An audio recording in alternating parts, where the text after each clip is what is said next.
Joey, thanks for Rooter. joining me. Another episode of DinneRoo. It's good to see you, mate. I've been missing you. Thanks for the phone call. I appreciate it. It's been a while. How you been going? What's been happening? Yeah, no, we're good. We're hanging in there, mate. Kids are good, and I've seen you in at work a couple of times, but it's not the same. We're sort of in and out in there, but we're all really well. How about you guys? How's the little man? Hanging in there. He's going well. He's nearly 2, so just trying to entertain him every day. It's getting hard. Plenty of wiggles, plenty of Paw Patrol, but taking him to the park, and I've got him a little basketball ring now, so I'm trying to get him into the basketball, and he's hitting the golf clubs as well, so the little plastic ones. So he's getting into his ball sports slowly, but at the moment it's been hard. Just not going to the playgrounds too. Kills you, but trying our best. How are your rugrats? No, they're all good. Just trying to keep them occupied. But it's a bit of light at the end of the tunnel. I've sent you the DinneRoo invitation, courtesy of Deliveroo. Yes. What have you gone with? Surely Leigh Montagna has gone with a big pizza, maybe some gnocchi. What have you gone for? Well, the reason why I haven't tonight is because I have so much pasta and pizza all the other times. We changed it up tonight. So it was nice of you to help us out and Deliveroo to help us out. So I appreciate that. So our family went bamboo. Nice little Asian in the South Melbourne market, one of Erin's favourites. So the markets were open today, so they delivered. So I got a nasi goreng. We had some dumplings earlier, some bows, and beautiful. So we just mixed it up, mate. I can't have pasta and pizza every night of the week. You've only done that so you don't fall into the stereotype. Oh, because I know it'll happen. Schneids and a few of the boys will get on the blower and they'll text me and they call me Knocky Face, and they used to call me Knocky, and they used to say I did Knocky Farts when I was playing, so I'm used to Remember that? They did. They used to say, who's done a fart? Oh, it smells like Joey's Knocky Farts. Too good.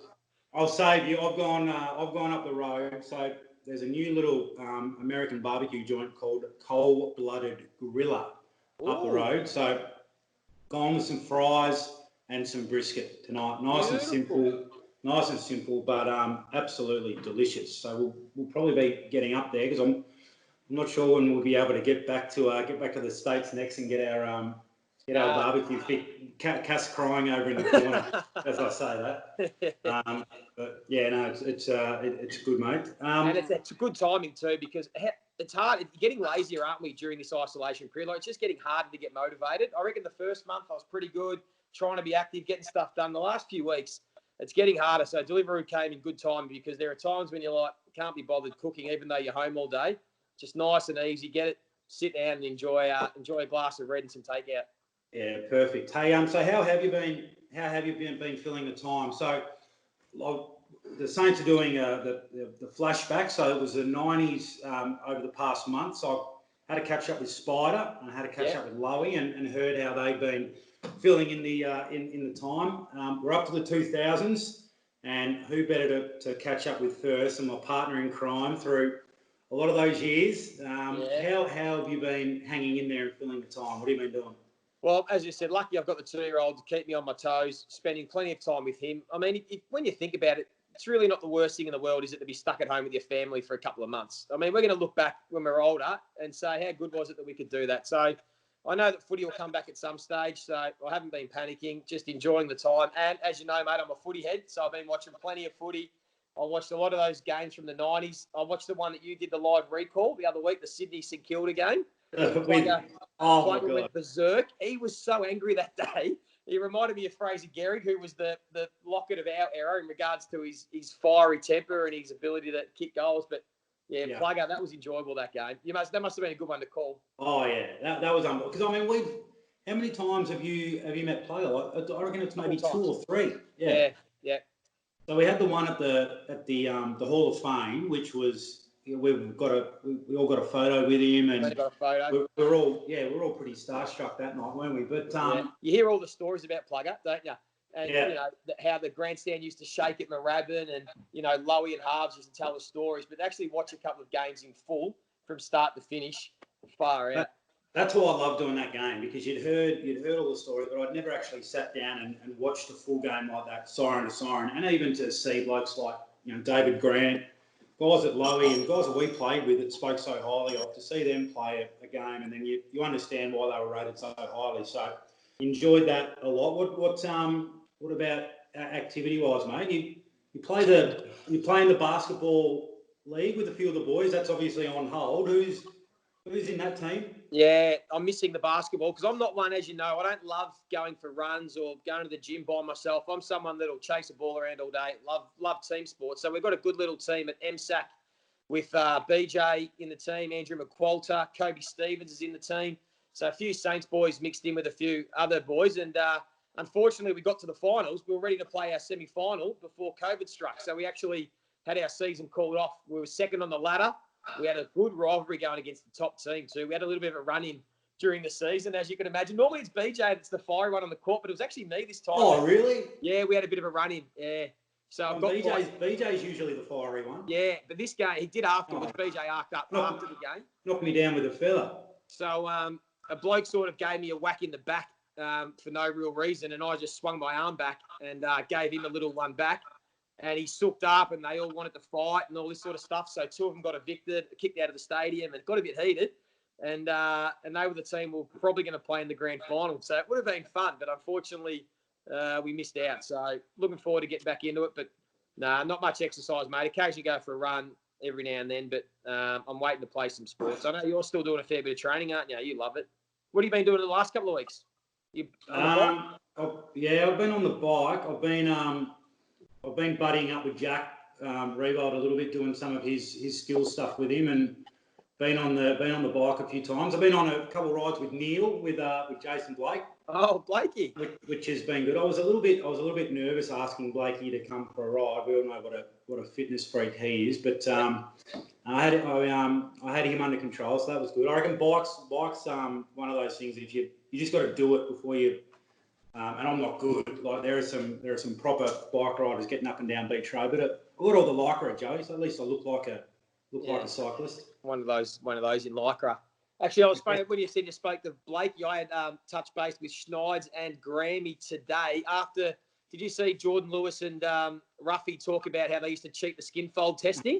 Straight away, my mind went to Grammy and Schneids because they were the kings of doing the exact same thing. So I just touched base with them and sent them an Instagram and said, hey, this is one of our tricks. And Schneider's right, yeah, and we had about 5 others up our sleeve as well. Like the one where we used, and you don't worry, you were part of that little crew too that used to try and fudge our skin fold scores because you were quite a little fatty when you were playing. Oh, yeah. No, mine were always the highest. Yeah. Or one of the highest. No, I was probably never consistently higher than Grammy and Schneids, but you probably got away with it a bit more because you were allowed, because you were Rooey. The rest of us had to go to Fat Club and work a bit harder. Yeah. I think there was some flat boys when that story came out because they're basically now gone and ruined it for anyone that's still playing. That's right. So when fudging these skin folds, we used to put some oil on our body so that when the dietitian would pinch our fat, it would obviously not quite grip as much. So we reckon it would take a little bit off. The ice bars was a good one. We used to have an ice bath beforehand for everything to shrivel up and tighten up to make it a bit harder to get the fat testing. The big myth was, you know what? I'll go and exercise, so everything gets tight, but that actually had the opposite effect. If you went and exercised, all the blood, pushed everything out, so it made it a bit easier to grab onto stuff. So we figured it out over the journey. We got there in the end. Yeah, we're okay. They're overrated. What are you most looking forward to when the dust settles? Oh, to be honest, going to the pub. That's talking about skin folds. No, I actually am. I'm looking forward to being able to get out of the house for a couple of hours and catch up with a few mates, get a few of us together. I know we've touched base with some texties and get a few of the Saints boys, and whether it's a restaurant. I mean, some of those great memories for me is when we all used to go to Vlado's, in St Kilda and go to a steak joint and have 15 of us have dinner together and just chew the fat and literally chew the fat, but tell some stories and do all those sorts of things. I miss that. So looking forward to catching up with all the boys again, whether it's footy mates or school mates, and friends and family, and just catching up and having a beer and having a feed. What about you? Yeah, Yeah, I think it's just seeing family and seeing friends, having that freedom. I'm looking forward to the footy coming back. Yeah. This was sort of the year that I was really excited to start taking James and Will to some Saints games together, because I haven't really had the chance yet. You know, been working at games most of the weekend. I'm sure you're the same with Noah. I haven't been able to get along to too many Saints games. So, you know, the fact that I think we're going to be pretty decent as a team too, and we can get along to a few more games. I'm looking forward to doing that at some stage. Probably not this year. We might not have crowds, but I was thinking a bit today about the 2000s, that era, and seeing some of the stuff that's popped up on the Saints Instagram page and social media pages, and just I thought about, like, we all know the big name players throughout that era. What about some of the sort of off Broadway players that we played with that were just amazing characters? Yeah. First of all, this period, because they've played all the old games, it's made me realise how many good games we played in, Roo. Like, you know, when they show some of the greatest games, and it seems like our era have bobbed up in a lot of them. So I've really enjoyed watching that. And you're right, some of the fate. For me, mate, I'd miss someone like a Brett Peake. Peaky for me was just a random unit. Wasn't he rare? He was a strange cat. But I got on so well with him. We played golf together and used to hang out a fair bit. And, you know, he was just one of those guys that on a footy trip was a bizarre unit. He was a rare cat off the field, but we loved him. Same as Clint Jones, another one who was a pretty handy player for us, really tagging every week. And just those guys that are a bit, you just don't get to come across those people every day. And then at a footy club, you just meet some of these random, rare units that are just, I don't know how you describe them. Maybe because they're both from Perth, there might be some coincidence in that. They're a bit different over there. But they're two of the guys that stand out for me, who I've missed their company since I finished footy. It's amazing. It's amazing going back now, and I was thinking about some of those teams through that 2000 period. How many are still involved in footy, whether it be coaching or the media? We know Lenny and Schneider's up at GWS, Xavier and Minnie at Richmond, Kingy's at the Bulldogs. Yeah. Zach Dawson's even at Carlton doing some stuff there. Dawson's at Carlton, obviously yourself, Dell, BJ, doing some media stuff. Yeah, so there's been plenty that have stayed in the game. What mine was, I was thinking today, and probably because he lives in New York as well, and we know what's happening with with all of the issues over there in New York with COVID. But Michael Ricks, is a player, a bit off the radar in terms of St Kilda fans might not have that many memories of him, but a guy that had a pretty big impression on the group when he was there. We loved him, didn't we? We loved Big Rixie. Yeah. Actually, I might try and get him onto one of these episodes, because he's got a pretty amazing story. He's a genius. Yeah, he's an absolute genius. Well, I'll never forget. We we went on a footy trip to where did we go that year?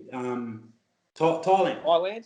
Thailand, and we get back, and everyone's got photos and a bit of vision or whatever of going out for dinner and going out to the bars, and Rixie collates all the information and all the photos, and about 3 weeks later he calls a meeting at one night at 8 o'clock for all the guys that went, and we go around to, I think it might have been Bates' house, and he proceeds to press play on a 90-minute, basically a movie-length feature of the football trip that he produced. He'd had soundtrack, headings.